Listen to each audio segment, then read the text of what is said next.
Victorious has been providing the funny and good music from 2010 to 2013. Now, I won't lie to you. It took me a while to get on this bandwagon, but when I did, it was one of the best decisions of my life. Even after watching the series 10 times back to back to back, it was still hard trying to pick out my favorites. But the deed is done, and I present to you 10 of the best Victorious episodes. At number 10 is the first episode of the 4th season, Wanko's Warehouse. If anyone from the UK is watching this, that's just the title of the episode we got here in America. But luckily, you all just got the episode titled, The Warehouse. The premise of the episode revolves around the crew stowing away in Wanko's Warehouse in order to get the jump on some stupid awesome sales. Things take a pretty hilarious turn after realizing they are trapped in the store. The whole episode is filled to the brim with innuendos, Tory blaming, and of course, priceless Andre quotes. Can't take it! Can't take it! Hey, just checking, can you take it? No! Next up is the first Victorious special, Freak the Freak Out. This episode essentially has two plots that eventually converge in the end. On one hand, Tori must babysit Trina after she has her wisdom teeth taken out, while on the other hand, Jade and Kat have their own craziness to deal with at a new karaoke bar that just opened up. Oh, believe me, both scenarios have plenty of high quality moments. How do you take pills? Does it involve turning your living room into a wrestling ring? However, it isn't just the comedy that makes this episode great. The musical numbers were phenomenal, even the one provided by Robbie, Rex, and Psychowitz. Number 8 is an interesting episode to say the least, and that is Jade Gets Crushed. Alright, when I first saw the title, I thought this episode would be about Jade getting crushed by, like, a backdrop or something, and she would spend the episode in the hospital. Nope! In this episode, Andre, after seeing how sweet and gentle Jade looks when she sings a ballad, develops a crush on her, and he enlists Tori's help to try to get him over it. This episode is hilarious because it just involves Andre being Andre. His over-the-top expressions are top tier and make any episode grade A. The highlight of the episode?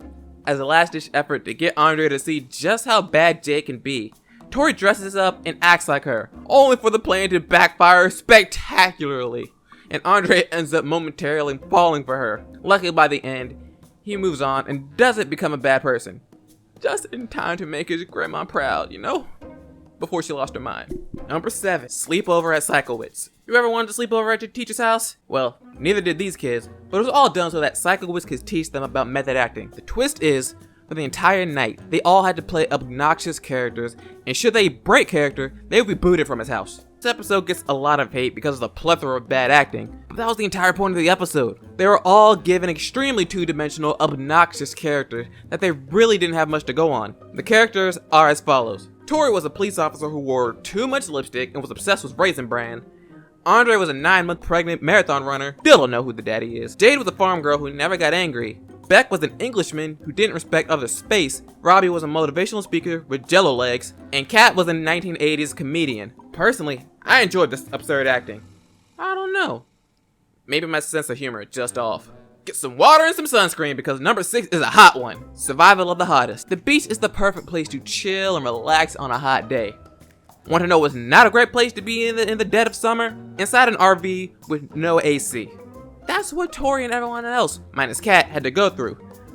And as you know, he can make you a little crazy. Robbie drank fish water. Jade learned firsthand the agony of sweating. Tori learned that Captain Obvious doesn't exist. It was a hilariously dreadful experience for everyone. All the while, Kat spent hours playing with water guns, eating tuna tartare, and learning pottery. Lesson of the day? Drink as much as you can so you'll immediately have to pee after a road trip. Let's start off the top 5 with the first episode of the 3rd season, A Christmas Story. It's a Christmas episode, so I feel like it deserved this spot. The main plot has Andre depressed over the fact he got a D on a song he wrote. The episode also involves teaching the kids a lesson on selflessness, as they are forced to be each other's secret Santa. Of course, being Hollywood arts kids, these gifts are more than a little unconventional. The crowning moment, however, was Tori's gift to Andre, a pretty sweet rendition of the song he wrote. The song was so good that Andre's grade got changed to an A. Next up is the Diddly Bops. As childish as the title is, that's because it involves everyone becoming a kiddie musical group called the Diddly Bops. Now, while they performed well, it was only a one-time performance as the entire experience was particularly humiliating. Well, to all except Kat.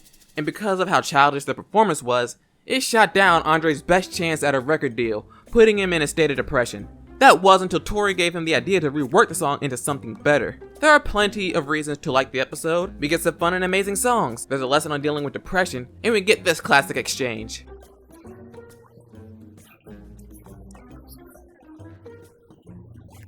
Taking the bronze medal is April Fool's Blank. I mentioned in a video before that I love comedy that's just absurd, and this episode is the crown jewel of absurdity. Everything is just so off the wall random that there's no real set plot. Just that Tori is upset that no one in Hollywood art celebrates April Fool's Day. To be honest, there's so much craziness going on in this episode, I can't even review it properly.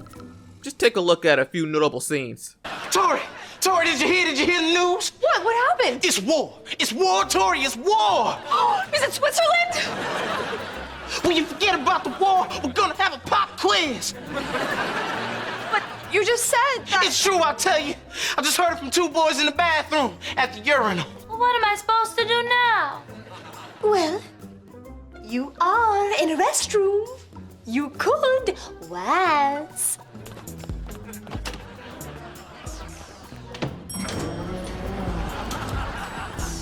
Hey, Spencer. Sup, Tori?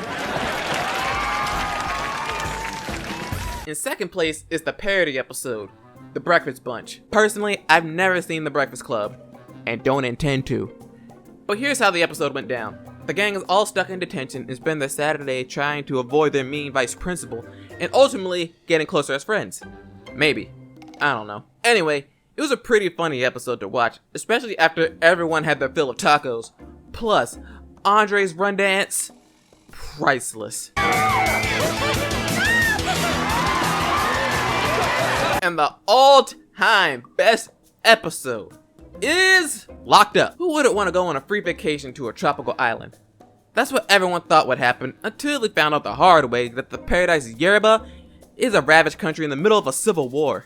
And of course, some shenanigans happen that leave our heroes trapped in a war-torn country. But being the creative students they are, everyone managed to escape relatively unharmed. Several moments in the special allowed it to be my #1 pick. The performance of All I Want Is Everything, Andre in prison, both Jade and Andre running away once the chancellor got hit. But what I enjoyed the most was the performance of I Want You Back. As a Michael Jackson fan, I nearly lost it seeing it for the first time. The vocals, the choreography, it was a phenomenal sight, one that I have to give major props to. Thank you for watching this top 10 video. If you have any suggestions of any other top 10s or any other videos you would like to see, please leave them down in the comment section below. And I will see you guys next time. Bye.